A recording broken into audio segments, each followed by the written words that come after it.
Vous avez tous entendu parler des écoles de magie, n'est-ce pas? De grands châteaux, des professeurs bienveillants, des sorts pour faire voler des plumes. Mais laissez-moi vous raconter l'histoire d'une autre école. Une école dont personne ne prononce le nom. Une école cachée dans les ombres, où l'on n'apprend pas à faire de la magie. On apprend à la dévorer. C'est là que j'ai atterri. Je ne sais pas comment, ni pourquoi. Un jour, j'étais un simple illusionniste de rue. Le lendemain, je me réveillais dans un dortoir en pierre froide, l'air sentant la poussière et quelque chose d'autre, quelque chose de métallique et de sucré. C'était une école de magie noire. Mais pas celle des livres.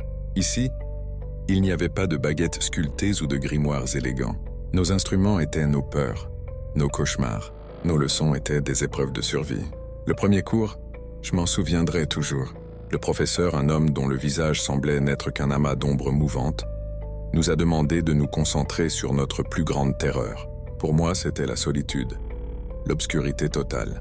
Il a claqué des doigts, et la pièce a été plongée dans un noir si absolu que je ne pouvais même plus entendre ma propre respiration. J'ai senti des choses frôler ma peau, des chuchotements glacer mon sang. Ce n'était pas une illusion, c'était réel. La peur était la source de notre pouvoir. Plus on avait peur, plus on était puissant. C'était ça, le premier secret terrifiant de cet endroit. Mais le pire, c'était les examens. On ne nous demandait pas de réciter des incantations. On nous jetait dans des labyrinthes, faits de nos propres angoisses. J'ai vu des camarades devenir fous, d'autres disparaître littéralement effacés de la réalité, consumés par les horreurs qu'ils avaient eux-mêmes invoquées. Chaque couloir était un nouveau cauchemar. Chaque porte une nouvelle phobie rendue tangible. Un soir, j'ai trouvé un vieux journal caché sous une dalle.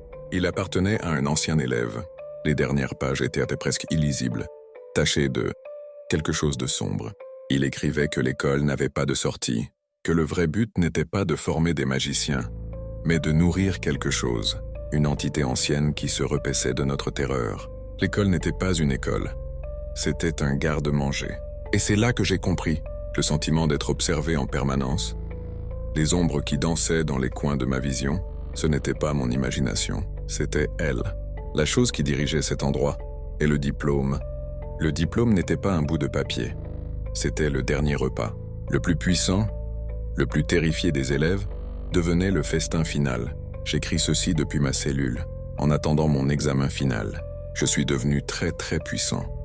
Ma peur est immense, et je sais qu'elle a fin. Si vous entendez parler d'une école de magie qui vous promet un pouvoir sans limite en échange de vos peurs, fuyez. Ne vous retournez pas, car le prix à payer est bien plus terrifiant que n'importe quel monstre que vous pourriez